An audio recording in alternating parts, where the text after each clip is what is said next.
আলভিয়ার তিথি সম্পূর্ণ নির্দোষ। এই দুটো মানুষ ভাই সম্পূর্ণ নির্দোষ। ইকরার আত্মহত্যার সাথে এদের দুইজনের কোনো সম্পর্ক নেই। আসসালামু আলাইকুম। আমি প্রশ্ন দেখাবো জাহেদ আলভির স্ত্রী ইকরার মৃত্যুর অজানা রহস্য, যা আপনারা জানলে অবাক হয়ে যাবেন। তো আজকের এই ভিডিওগুলো অত্যন্ত গুরুত্বপূর্ণ। তো আমি আশা করবো যে আপনারা সম্পূর্ণ ভিডিওটি দেখবেন, আর এই সম্পূর্ণ ভিডিওটি দেখলেই বিস্তারিত জানতে পারবেন। আর এই ভিডিওগুলো দেখানোর আগে আপনাদের কাছে আমার ছোট্ট একটি রিকোয়েস্ট, আপনারা যদি আমার চ্যানেলে নতুন হয়ে থাকেন তাহলে নতুন আপডেট নিউজ সবার আগে পেতে আমার এই চ্যানেলটি সাবস্ক্রাইব করে আমার সাথেই থাকুন। আর এখন চলুন কথা না বাড়িয়ে আমরা এক এক করে ভিডিওগুলো দেখে আসি।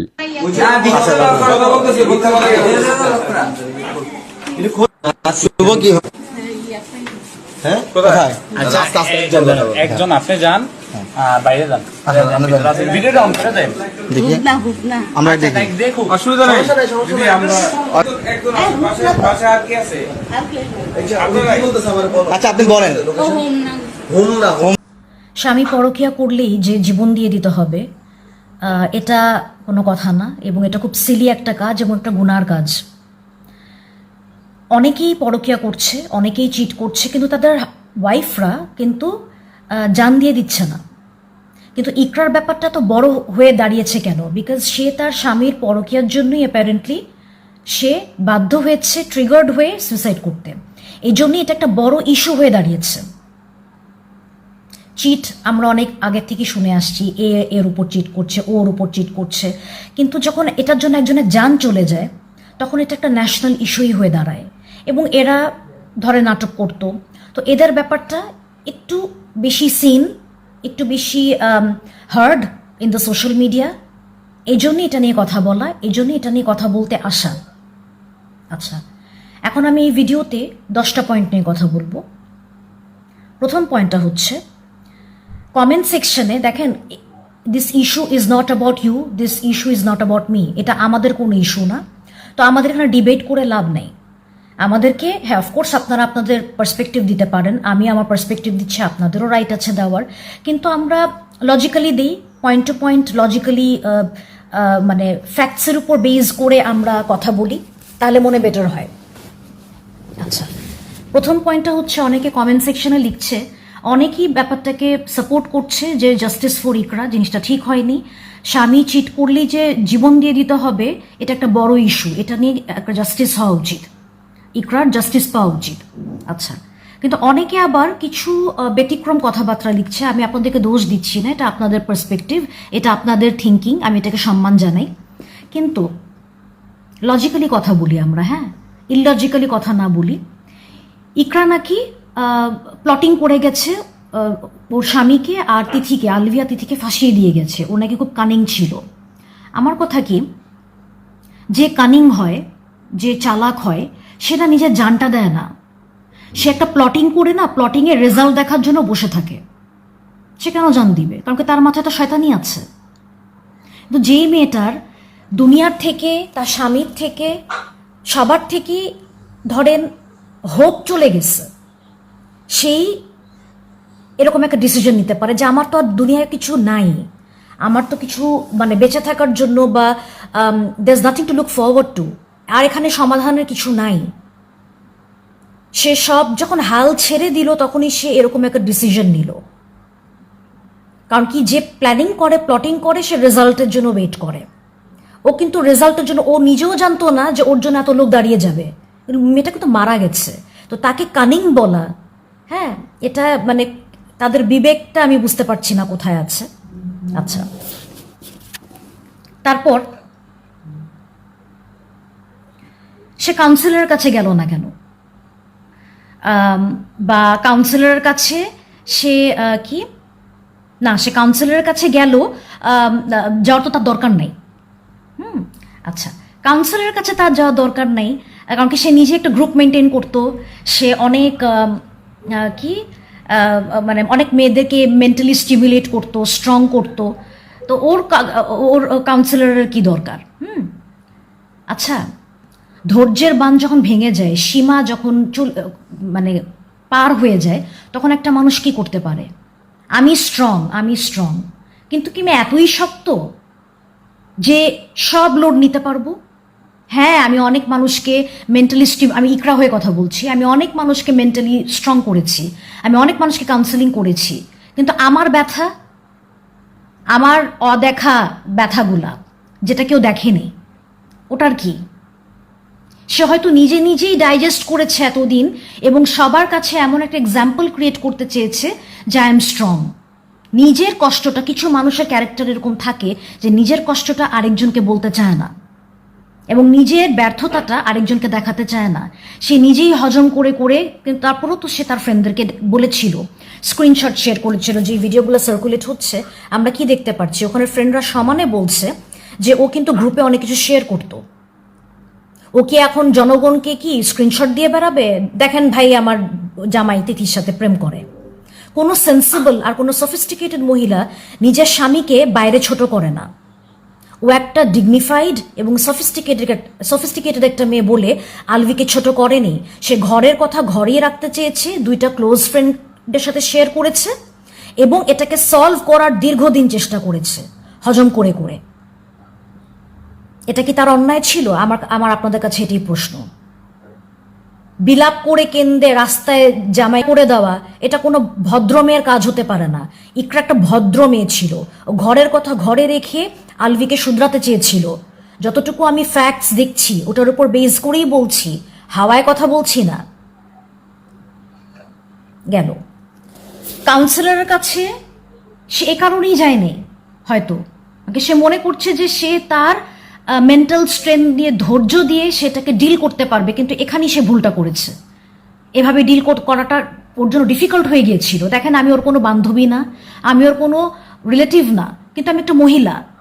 আমি যে ধরনের ভিডিওস দেখছি, যে ধরনের ফ্যাক্টস দেখছি, ওটার উপর বেস করেই আমি আজ করতে পারছি এবং আমি ওটাই আপনাদেরকে এই বার্তাটাই ছড়ানোর চেষ্টা করছি।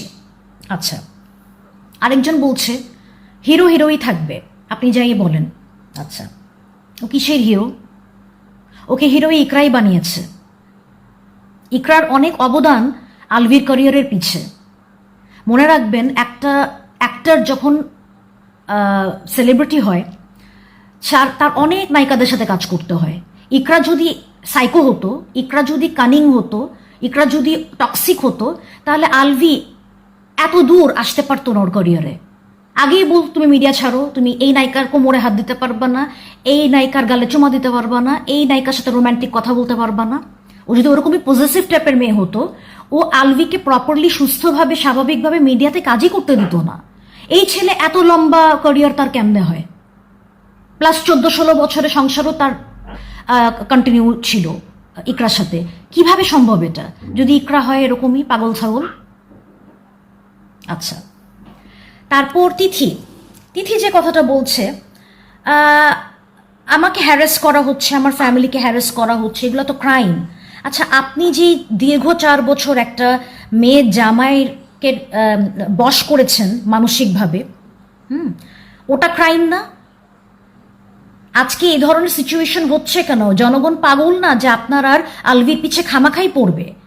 আপনারা যেটা করছিলেন দীর্ঘ 4 বছর থেকে, ওটারই রেজাল্ট আপনারা পাচ্ছেন। তো যেসব সোশ্যাল মিডিয়া ইনফ্লুয়েন্সার্সরা আপনাদেরকে নিয়ে ভিডিওস বানাচ্ছে, আমি ওই ফানি রিলের কথা বলছি না, যারা সিরিয়াস তথ্য ছড়াচ্ছে, তারা সার্কুলেট ইকরা জাস্টিসের জন্য করছে।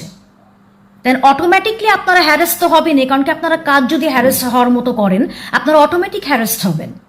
কারণ কি আপনাদের বলগুলো তো ওই ভিডিওগুলোতে ওই ইনফ্লুয়েন্সাররা খুলে দিচ্ছে। এই জন্য এখন আপনি এটাকে বানিয়ে দিচ্ছেন যে আমাকে কি এভাবে হ্যারাস করা ঠিক? এটা হ্যারাসমেন্ট না তিথি আপা, এটা বার্তা ছড়ানো সবার মধ্যে, যাতে ইকরা মেয়েটা জাস্টিস পায় এবং সত্যটা বের হয়ে আসে। আমাদের সময় নেই আপনাকে বসে বসে হ্যারাস করার। এগুলো আপনার আগে চিন্তা করা উচিত ছিল। যেগুলো হ্যারাস হওয়ার মতো কাজ, আমরা যেগুলো করছি, এগুলো যদি বাইরে আসে, মানুষ তো আমাদেরকে থুতু দিবে। এই চিন্তাটা আপনি আগে করেননি। আচ্ছা, কিন্তু একটা জিনিস আমি বলবো, এটা একটা মেয়ে হয়ে আমি বলবো, প্লিজ তিথির মতো মানে কথাবার্তা, আমরা এত নোংরা কথা না বলি। তিথিকে আইনের হাতে তুলে দেওয়া হোক, হ্যাঁ, ওকে মিডিয়ায় কাজ করাটা ওর খারিজ করা হোক, বন্ধ করা হোক, এগুলো আমরা বলতে পারি, কিন্তু এগুলো আমাদের বলার কোনো রাইট নাই যে ওকে করা, এগুলো কিন্তু ঠিক না। আমরা আমাদের মুখটা একটু একটু মানে লেয়াজ করে কথা বলি। হ্যাঁ, কারণ কি তিথিও একটা মেয়ে, এটা আমার খারাপ লেগেছে। অফকোর্স তিথি খুব জঘন্য কাজ করেছে, তার মানে এই না যে ওকে রেপ থ্রেটস দেওয়া ঠিক। It's not good, it's not right. Okay, আচ্ছা, তারপর আমি এটাও বলবো, দেখেন যে ইকরা, আলভি আর তিথি, তো আমরা বুঝতেই পারছি যে ওরা গিলটি, কিন্তু গিলটিটা আমরা ফুললি হয়তো শিওর হতে পারছি না, কিন্তু যতটুকু আমরা ভিডিওস দেখছি অনেকটা আমরা বুঝতে পারছি দে আর গিলটি। ঠিক আছে, তো এটা একটা আমরা ডিলেমা, এটা একটা কনফিউশন, এটা আমরা শিওর হয়েও আমরা এভিডেন্সের জন্য ওয়েট করছি, কিন্তু আমরা ধরেন 100%ই শিওর যে তারা গিলটি, এবং তারপরও ল তো ফ্যাক্টস চায়, ওটার জন্য আমরা সবাই অপেক্ষায়। কিন্তু এটা না হলে ঠিক আছে, কিন্তু আমরা দুইটা জায়গায় তো শিওর যে রিজিক এতিম হয়ে গেল আর ইকরা মারা গেল, এইটার ক্ষতিপূরণ কিভাবে আসবে? হ্যাঁ, এটা আমাদের মাথায় রেখে জাস্টিস ডিম্যান্ড করতে হবে from the people around, from our government, from the media industry, from the government, from the law. ঠিক আছে, এই দুইটা জিনিস তো আমরা কনফার্ম। আলভি আর তিথিকে নিয়ে অনেক কিছু হয়তো সামনে আসবে, অনেক কিছু, কিন্তু এই দুইটাতে তো কোনো সন্দেহ নাই। তো যেখানে একটা মানুষের জান চলে গেছে তাকে নিয়ে উল্টাপাল্টা কথা বলা না, আসলে আমাদের একটু সেন্স থাকা উচিত। হ্যাঁ, যে আমরা কি বলছি, কেন বলছি। আপনারা অফকোর্স আপনাদের পার্সপেক্টিভ দিতে পারেন, কিন্তু না কিছু বলার আগে একটু ভেবে চিনতে বুঝে আমরা কথা বলি। এটা আমার বেলাও প্রযোজ্য, আপনাদের বেলাও প্রযোজ্য। আমি যে ভিডিও বানানোর আগে যাতে বুঝে শুনে ভিডিও বানাই বলছেন, আপনারা কমেন্ট করার আগে একটু বুঝে শুনে কমেন্ট করেন, যে কি আগে আমার পুরো ভিডিওটা দেখে নেবেন, তারপর কমেন্ট করবেন। হ্যাঁ, আর হ্যাঁ, ভাইরাল হওয়ার জন্য আমরা ভিডিও বানাচ্ছি, ভিউজ পাওয়ার জন্য আমরা ভিডিও, এটা একটা ন্যাশনাল ইস্যু। একটা মেয়ে পরকীয়ার জন্য জান দিয়ে দিয়েছে, পরকীয়া ঘরে ঘরে হচ্ছে, কিন্তু যখন একটা মেয়ে চলে যায়, একটা স্পাউস মারা যায়, এটা নিয়ে চুপ করে থাকা যায় না। তো এটা নিয়ে তো ভিডিও বানাতেই হবে, যাতে আর কোনো ইকরা এভাবে তৈরি না হয়। হ্যাঁ, অফকোর্স রিসেন্টলি আরও কিছু বাচ্চাদের জান গিয়েছে, ওটার জন্য ভিডিও বানানো হচ্ছে না, কিন্তু আমি এই ভিডিওতে আমার এটাও বলবো যে অফকোর্স জাস্টিস যাতে সবাই পায়, আমি এটাই বলবো। ইকরা, আলভির ব্যাপারটা, তিথির ব্যাপারটা হয়তো হাইলাইটেড, কিন্তু তার মানে এই না যে শুধু ওটা নিয়ে আমরা পড়ে থাকবো। আমরা এটা নিয়েও চিন্তা করব যাতে যাদের সাথে অন্যায় হয়েছে, যারাই এভাবে স্লটার্ড হয়েছে, যাদের সাথে যেখানে দুর্ঘটনা ঘটছে বা আনফেয়ার সিচুয়েশন ঘটছে, তারা সবাই যাতে জাস্টিস পায়। সবাই না ভিউ পাওয়ার জন্য আর ভাইরাল হওয়ার জন্য ভিডিও বানায় না। কিছু রেসপন্সিবল সিটিজেন, আমরা রেসপন্সিবল সিটিজেন, আমাদের উচিত আমাদের সোশ্যাল মিডিয়াতে আমাদের যাদের প্রেজেন্স আছে, আমাদের প্ল্যাটফর্ম আছে, আমাদের প্ল্যাটফর্মটাকে আমাদের ইউজ করা উচিত ভালো বার্তা ছড়ানোর জন্য। আমি গতকালকে ইফাতারা তিথি এবং তিথির মা শাম্মী আহমেদকে নিয়ে একটা ভিডিও বানিয়েছিলাম, তাদের পরিবারকে নিয়ে আর কি। তো এটা বানানোর উদ্দেশ্য ছিল হচ্ছে যাতে করে চারপাশের মানুষগুলো সচেতন হয় এই পরিবারটা থেকে, কারণ এই পরিবারের আশেপাশে গেলেই ভাই আপনার জামাই হাইজ্যাক হয়ে যেতে পারে। হ্যাঁ, এবং তাদের কলুষিত চরিত্র দ্বারা আপনিও নষ্ট হইতে পারেন। এটা এখন এই ভিডিওটা বানানোর পরে অনেকের রাতে ঘা লেগে গেছে, অনেক কিছু বের হয়ে গেছে, অনেক সত্যি সামনে আসছে। এটার জন্য অনেকে মানে অ্যাকচুয়ালি তিথি আর তিথির মায়ের বা তিথির মায়ের বয়ফ্রেন্ডের হতে পারে পেইড কিছু মানুষজন আছে যারা আমাকে কমেন্টে আমাকে হেদায়েত দান করার চেষ্টা করতেছে। রোজা রমজানে আমি কেন গিবত করতেছি, আমি তিথিকে নিয়ে যদিও বলি, কিন্তু তিথির মা প্রস্টিটিউট হলেও তো সেটা আমার বলার কোনো ইখতিয়ার নাই, আমি কেন বললাম। তো আমাকে এরকম অনেকে অনেক কথা বলছে, আমি নাকি ভিউ বাণিজ্য করতেছি। তো ভাই এরকম একটা পপুলার টপিক নিয়ে তো ভিউ বাণিজ্য করাই যায়, আর আমার কাছে যেহেতু ইনফরমেশন আছে তো আমি করতেই পারি, এটা নিয়ে আমার কোনো মাথা ব্যথা নেই। এখন কথা হচ্ছে, আপনারা যারা এই ইকরার ব্যাপারেও অনেকে আমাকে কমেন্ট করতেছেন যে ইকরা আত্মহত্যা করলে এটা তো ভালো কাজ করলো না। ভাই আমি ইকরাকে নিয়ে ভিডিও বানাইছি, ইকরা যে আত্মহত্যা করছে এটা একটা জঘন্যতম কাজ করছে। সে না দুনিয়ায় কিছু পাবে না আখিরাতে কিছু পাবে, সেটা পরের হিসাব। কিন্তু ইকরাকে আত্মহত্যা পর্যন্ত নেওয়ার জন্য যে প্ররোচনাগুলো দিছে, এখানে তো একদম চাক্ষুষভাবে আলভি এবং তিথি জড়িত। তাহলে এদের শাস্তি কি আমরা দাবি করতে পারি না? ইকরার মতন করে চলে গেছে, ওর শাস্তি পাবে, কিন্তু এই মানুষটাকে ওই আত্মহত্যা পর্যন্ত নেওয়ার পিছনে যারা প্রভোগ করছে, তাকে যারা তাকে হচ্ছে উস্কানি দিছে, যাদের কর্মকাণ্ডের কারণে সে সহ্য করতে না পেরে টর্চার্ড হয়ে এই মানুষটা এরকম একটা সিদ্ধান্ত নিল 5 বছরের একটা বাচ্চা থাকা অবস্থায় কোন মা আসলে দুনিয়া ছেড়ে চলে যেতে চায়? এটাও তো স্বাভাবিক না, এটাও তো নর্মাল না। আমি সেই মানুষগুলোর আসলে শাস্তি দাবি করার জন্যই ভিডিওটা বানিয়েছি, এবং এই যে তিথির পরিবার, এদের থেকে যেন মানুষজন সাবধান থাকে, এই জন্য ভিডিওটা বানিয়েছি। আর আপনাদের কিছু মানুষের তো দেখেছি পুরাই ভাত তলা টলা তো জ্বলে যাচ্ছে, এত জ্বলনি কোত্থেকে আসে? এবং সেই সমস্ত মানুষরাই আসলে তিথি আর তিথির মায়ের সাপোর্টে কথা বলছে, হয় তারা পেইড, তিথি আর তিথির মায়ের পেইড, তা না হলে তারাও আসলে তিথি আর তিথির মায়ের ক্যারেক্টারের, সেম ক্যারেক্টারের, দুশ্চরিত্রা ক্যারেক্টারের। এই জন্যই তারা ওই যে ছোট ছোট মাসতুতো ভাই তাদেরকে সাপোর্ট করতেছে। একজন আমাকে কমেন্ট করছে যে আমি কেন এটা নিয়ে কথা বলছি, আপনি কি মানে ভুল ত্রুটি দোষ গুণের ঊর্ধ্বে? অবশ্যই আমি ঊর্ধ্বে না, কিন্তু ভাই আমার জন্য কেউ আত্মহত্যা করে নাই, আমি কারো সংসার ভেঙে দেই নাই, ঠিক আছে? আলভি আর তিথি সম্পূর্ণ নির্দোষ, এই দুটো মানুষ ভাই সম্পূর্ণ নির্দোষ। ইকরার আত্মহত্যার সাথে এদের দুইজনের কোনো সম্পর্ক নেই, এদের মধ্যে তো পরকীয়া নেই। এবং এই ব্যাপারটা জনগণ এতভাবে জানতে চাচ্ছে, সবাই তাদেরকে এভাবে ট্রিগার করতেছে, এই ব্যাপারটাকে ইস্যু বানাচ্ছে, সবাই তিথিকে দোষারোপ করছে আলভির সাথে পরকীয়া নিয়ে। কিন্তু দেখেন, তারা সংবাদ সম্মেলন করতেছে না, কারণ তারা নির্দোষ। তারা যদি সংবাদ সম্মেলন করে, একসাথে অনেকগুলো সাংবাদিক আসবে, অনেক চ্যানেল আসবে, অনেক কন্টেন্ট ক্রিয়েটর আসবে, ছোট ছোট অনেক জায়গা থেকে অনেক মানুষ আসবে, এবং তারা তাদেরকে প্রশ্ন করবে, এবং সেই প্রশ্নগুলোর উত্তর আসলে তাদের কাছে নেই, কারণ তারা নির্দোষ। এই জন্য, যেহেতু তারা নির্দোষ, এই জন্য তারা কি করছে, তাদের পেইড সাংবাদিক, আস্তাগফিরুল্লাহ, মানে তাদের যেই মানে বন্ধু সাংবাদিক আছেন 24, কালবেলা, এই যে মাহবুবুর রহমান, হ্যাঁ মাহবুবুর রহমান, এদের সাথে একে একে কথা বলছে, 1-to-1 কথা বলছে, কারণ তারা নির্দোষ। আমরা ভুল বুঝতেছি ভাই, আমরা আলভিকে এবং তিথিকে জড়িয়ে নানান ধরনের মিথ্যা বানোয়াট কথা বলতেছি, কারণ তারা তো নির্দোষ। আর তারা নির্দোষ বলেই আসলে সংবাদ সম্মেলন করছে না, করার প্রয়োজন নেই। জনগণের এত প্রশ্ন, এত কোয়ারিজ, এত কিছু, এক একজন এক এক কথা বলে যাচ্ছে, তাদের মানে তারা চাইলেই কিন্তু কনফারেন্স করতে পারতো, কিন্তু তারা করবে না, কারণ তারা নির্দোষ। তবে আমার কাছে মনে হচ্ছে কিছুদিনের মধ্যেই আমরা আরেকটা নাটক দেখতে যাচ্ছি। আপনাদের মনে আছে তো বর্ষা চৌধুরীর কথা? ও যে খাটের উপরে চেয়ার, চেয়ারের উপরে ফ্যান, ফ্যানের সাথে দড়ি, বারবার পড়ে যাচ্ছিল, খাট দুলে যাচ্ছিল, চেয়ার ভেঙে যাচ্ছিল, দড়ি ছিঁড়ে যাচ্ছিল। তো এরকম একটা ঘটনা আপনারা খুব তাড়াতাড়ি দেখতে পারবেন, কারণ আসলে সবাই তো শাস্তিকে ভয় পায়। তো ওই শাস্তির জায়গা থেকে নিজেকে বাঁচানোর জন্য এক একজন কেউ পাগল হয়ে যেতে পারে, কেউ এরকম অ্যাটেম্প নেওয়ার নাটক করতে পারে।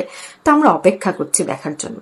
আর কত, আমি এই যে দেখলাম মাহবুবুর রহমান, ওনার সাথে আলভির যে কথা, আমার কাছে জাস্ট ভাই স্ক্রিপ্টেড লাগছে, খুবই হাস্যকর লাগছে। এবং এই যে 24, কালবেলা, যাই বলেন না কেন, আমার কাছে মনে হচ্ছে জাস্ট তিথি যে প্রশ্নগুলোর উত্তর দিতে পারবে বা দিতে চায়, শুধুমাত্র সেই প্রশ্নগুলোই সেখানে সাজিয়ে সাজিয়ে লিখে দেওয়া হয়েছে, এবং তিথি বসে বসে সেগুলোরই অ্যান্সার দিচ্ছে। ভাই, দম থাকলে সংবাদ সম্মেলন করো, আমরাও যাই, প্রশ্ন করি, উত্তরগুলো দাও, তাহলে না বুঝতে পারবো। আজ থেকে 14 বছর পর যে আমার হাজবেন্ড আমার সাথে এরকম করবে না তার কোনো গ্যারান্টি নাই। আমাদের ইকরা আপু অনেক গুণবতী ছিল, আর ওই মেয়ের মধ্যে কি আছে, ও একটা অশ্লীল, ও হচ্ছে মিডিয়াতে কাজ করে, ও একটা অশ্লীল। আর আমাদের ইকরা আপু গুণবতী, সাংসারিক, রূপবতী, সব দিক দিয়েই ছিল। ইকরা আপুকে হয়তো আমরা সামনে থেকে কখনো দেখি নাই, কিন্তু ওনার জন্য আমাদের একটা ভালোবাসা আছে, কারণ ওনার একটা গ্রুপ ছিল, সেই গ্রুপে আমরাও জয়েন ছিলাম, বাচ্চার মায়েদেরকে নিয়ে একটা গ্রুপ। উনি হচ্ছে বাচ্চার মায়েদের লিডার ছিল এক হিসাবে, উনি বাচ্চার মায়েদেরকে ইন্সপায়ার করতো যে সংসার লাইফে যতই ঝামেলা হোক কখনো ভেঙে পড়া যাবে না, সবসময় শক্ত থাকতে হবে, বা সংসার কিভাবে গুছাতে হবে। বাচ্চাদেরকে নিয়ে সারাদিন আমরা মায়েরা অনেক ব্যস্ত থাকি, তো সেগুলোর পাশাপাশি ইকরা আপু প্রতি বছর একটা গেট টুগেদার ফালাতো। তো এবার আমাদের ইচ্ছা ছিল যে আমরা ওই গেট টুগেদারে জয়েন হব। তো সেটাই যখন জানতে পারছি হঠাৎ করে যে ইকরা আপু আর এই দুনিয়াতে নেই, তখন খুব খারাপ লাগছে। প্লাস ওনার হাজবেন্ড যে হচ্ছে আলভি, ওই আলভির নাটক আমরা একটা সময় অনেক পছন্দ করতাম, কিন্তু এই ঘটনার পর থেকে আমরা আর ওনাকে মিডিয়াতে দেখতে চাই না। আমি মরে গেলে তো মরেই গেলাম, তখন তো আমি আর কোনো দেখতেও পারলাম না ওই লোকটার হচ্ছে বা কোনো প্রতিশোধও নিতে পারলাম না। মৃত্যুই সবকিছু সমাধান না, কিন্তু সেটাই। আর ইকরা আপু কিন্তু মানে এরকম একটা স্টেপ নেওয়ার মানুষ না। আমরা ওনাদেরকে যতটুকু দেখছি সোশ্যাল মিডিয়াতে, বা যতটুকু ওনাদের লাইভের ভিডিও, তারপর হচ্ছে ওনাদের ব্লগিং দেখতাম, ওনাদের মধ্যে বন্ডিংটা আমরা ভালোই দেখতাম। কিন্তু উনি যে হঠাৎ করে এমন স্টেপ নেবে এটা তো আমরা ভাবতে পারি না। আর উনি যে সুইসাইড করছে এই কাজটা হচ্ছে আমিও ওনার সাপোর্টে না। সুইসাইড করা কোনো কিছু আর কি সমাধান না, কারণ ওনার একটা বেবি আছে। ওনার অন্তত দুনিয়া একদিকে, আমার বাচ্চা হচ্ছে আরেক দিকে। আমার বাচ্চাটার জন্য অন্তত আমার বেঁচে থাকতে হবে, কিন্তু উনি তো হঠাৎ করে চলেই গেল। আচ্ছা, একজন নারী আরেকজন নারীর সংসার ভাঙতেছে, এরকম কিন্তু ঘটনা এগুলো ঘটতেছে। তো আসলে নারী হয়ে আপনার নারীর বিষয়ে কি বলবেন? আসলে কিছু কিছু নারী আছে এরকম করে হয়তো বা মজা পায়। বিশ্বাস করবেন কিনা ভাইয়া জানি না, ইকরা আর আলভির ঘটনা দেখার পর থেকে আমার নিজের হাজবেন্ডের প্রতি আমার 50% বিশ্বাস কমে গেছে। যে আজ থেকে 14 বছর পর যে আমার হাজবেন্ড আমার সাথে এরকম করবে না তার কোনো গ্যারান্টি নাই। কারণ দেখেন ওনারা হচ্ছে ভার্সিটি লাইফ না জানি কলেজ লাইফ থেকে হচ্ছে ওনাদের ফ্রেন্ডশিপ, তারপর রিলেশনশিপ, দেন হচ্ছে ওনারা 14 বছরের ম্যারেড লাইফ, একটা বেবিও আছে। 14 বছর পর যখন একটা হাজব্যান্ড ওয়াইফকে বলে যে এখন তোমার প্রতি আমার কোনো ফিলিংস নাই, তখন ওই ওয়াইফের কিরকম লাগতে পারে। আমাদের ইকরা আপু অনেক গুণবতী ছিল, আর ওই মেয়ের মধ্যে কি আছে, ও একটা অশ্লীল। ও হচ্ছে মিডিয়াতে কাজ করে, ও একটা অশ্লীল। আর আমাদের ইকরা আপু গুণবতী, সাংসারিক, রূপবতী, সব দিক দিয়েই ছিল। মিডিয়া জগতের 90% মানুষেরই খারাপ বলতে ওনাদের সংসার ভাঙেই, বা বউ থাকতে আরেকজনের সাথে চলে যায়, বা পরকীয়াটা ওনাদের মাঝে চলতেই থাকে। আসলে ভাইয়া আমি কি বলবো, এটা হচ্ছে যার যার রুচি। দেখেন ওনারা নানান রকমের মেয়ে দেখে, হয়তোবা তখন হচ্ছে ওনাদের একজন রেখে আরেকজনের প্রতি ফিলিংস চলে আসে। হ্যাঁ। তো আমি আশা করছি আপনারা সম্পূর্ণ ভিডিওটি দেখেছেন। তো আপনাদের যদি বিষয়টি নিয়ে কোনো মতামত থাকে আমাকে অবশ্যই জানাবেন। তো দেখা হচ্ছে পরবর্তী ভিডিওতে। সে পর্যন্ত সবাই ভালো থাকবেন, সুস্থ থাকবেন। আল্লাহ হাফেজ।